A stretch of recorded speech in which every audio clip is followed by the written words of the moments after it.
close this in case we have some screaming visitors. All right, I'm gonna make this short and sweet. So drop a 1 if you catch it live. It'll be flashing up here, and drop a 2 if you catch the replay. And then touch my face and make sure it, I'm gonna share this to more than make it. There we go. Okay. So, if you don't know me, my name is Mallory, and I am a dental hygienist by trade. And hey, Vaughn, tell me how when y'all jump on. I'm going to start putting my Detox mask on. Every other week, I try to come with some dental knowledge, except for when we were on the boat and I had like no service. Y'all, I just exfoliated. My skin is being so funky on my forehead this week. So, anyways, this is one of my favorite nights to detox and dental talk. And yeah, so hey Shauna, hey Tanya. So what we're going to talk about tonight is the 411 on fluoride. Okay, and it is not a sensitive subject at all, but some people are just really not educated on it. And I had this one guy who wanted diamonds in his teeth. He wanted all his teeth pulled, and he wanted his jewelry in his teeth. Mind you, he was covered in tattoos, like from head to toe. And I tried to explain to him, you don't pull teeth and put them back in. But I told him, I was like, somebody's going to knock your tooth out if you have diamonds all in them. And he's like, no way, no way. I'm like, okay.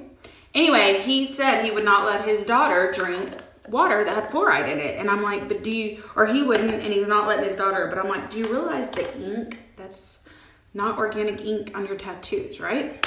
But hey Leah, hey Beth, hey Tanya, hey Misty. Okay, so this is about 5 to 7 minutes to sit. So I'm gonna just read over some stats. I printed off some things about fluoride.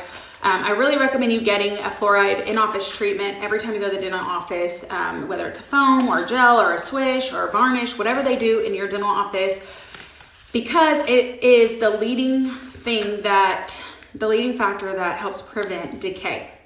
And how fluoride started and was found was way back in the early 1900s. Some guys figured out these kids, like in this certain area, had fluorosis, which means they were overexposed to fluoride, but their teeth were so strong, they just had discoloration, right? So they were trying to put 2 and 2 together, why they had this discoloration. They figured out what it was, but then they realized they weren't getting decay. And this was all in Grand Rapids, Michigan, which became the first city to have fluoride in their water, okay? And today, just about every toothpaste on the market has fluoride. On a serious note, you would have to ingest so much fluoride, like so much, before it becomes toxic in your body or makes you sick. Like, I've literally never known anyone to ingest that amount, okay?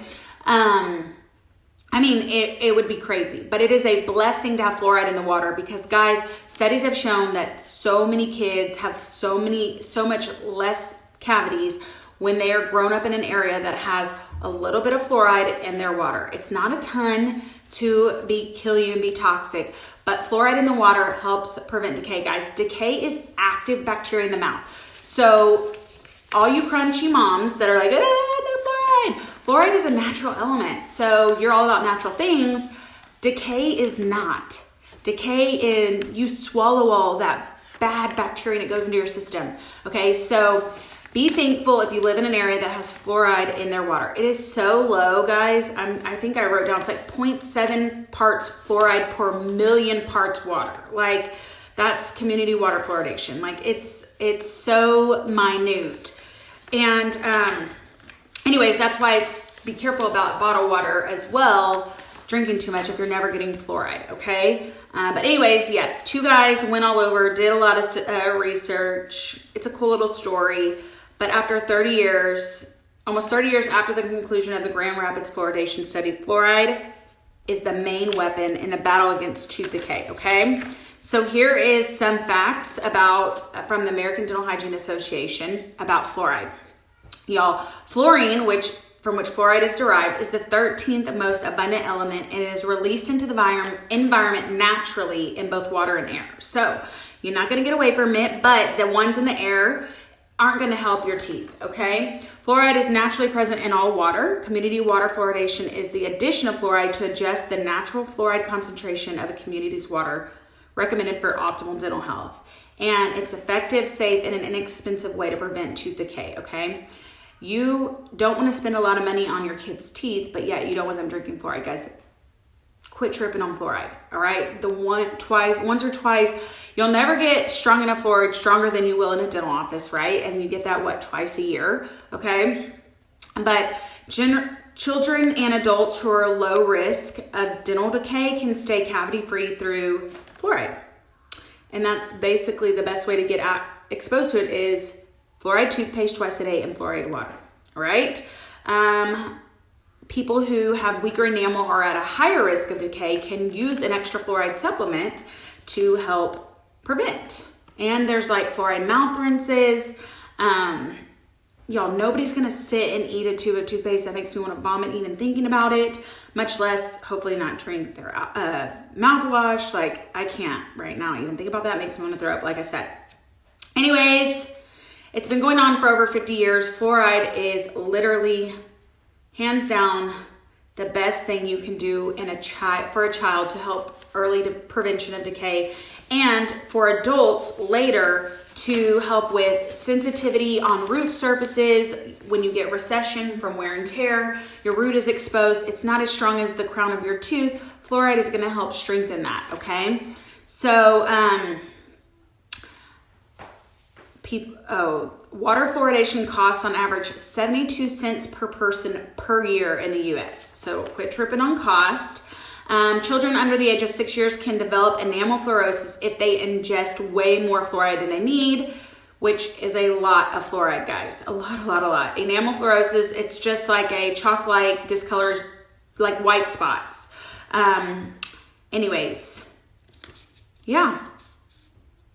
I think I already told you all those facts.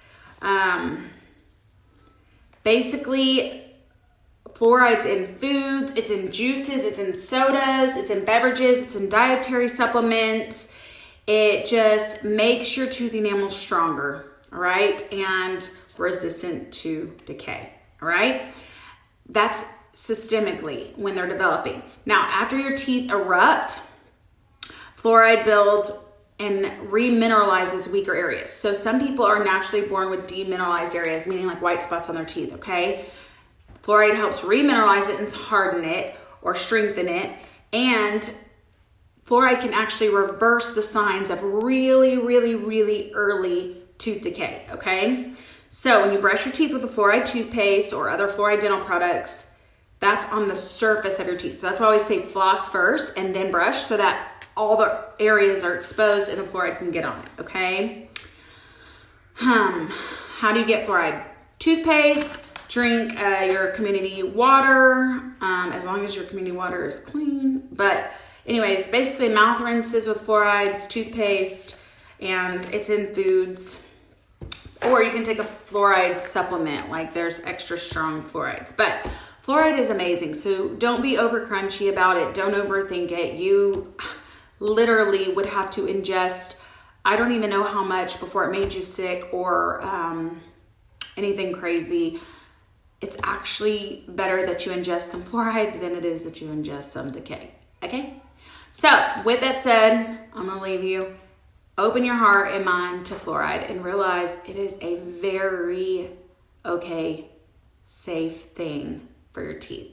If you rub it on there and clean it off, you're not swallowing a tube of toothpaste. Okay? Anyways, if a young child doesn't spit the toothpaste out and swallow sometimes, can that cause any? No. I mean, Corbin doesn't, he just learned how to spit, and I've been using child toothpaste on him for the past year. A tiny pea-size amount. Like, you don't even need a lot for kids. But before they do, I mean, you can use non-fluoride before they learn to spit, but if he swallows it here and there, no. I mean, it literally takes so much fluoride. I have white spots on my teeth, no idea why I've had them. Yeah, they probably just developed that way. Medicines, or if you grew up in a place that had super fluoridated water, which I do the foam at my dentist. Yes, we do foam at ours. Some people do gel trays. I remember growing up, we had swishes. Ugh. The foam is so far the best, even though fluoride is not super tasty, but it's so good for your teeth. So be open to it. Miles, my 10-year-old has the white spots. Yeah, it's just some people. I'm curious to see what Corbin's permanent teeth look like, just because he was on so many antibiotics as a kid. So it's okay if they drink tap water. It's okay if they drink fluoridated, a little bit of fluoridated water. Use fluoride toothpaste on kids, especially ones that can spit. I think mom said yes about fevers. High fevers can do that. Yeah, so if you have white spots, that's softer, weaker enamel, you definitely need a fluoride supplement, or to make sure you're using fluoride stuff so that it doesn't break down. But be open to fluoride. It really is good. It's not causing harm in the body, and you would literally, too much of anything will cause harm. You can over drink water and that can cause harm. Like bottled water, you can ingest way too much water and basically like internally drown yourself. Like too much of everything is not good. So that is my detox and dental talk for y'all. Fluoride. All right, bye guys.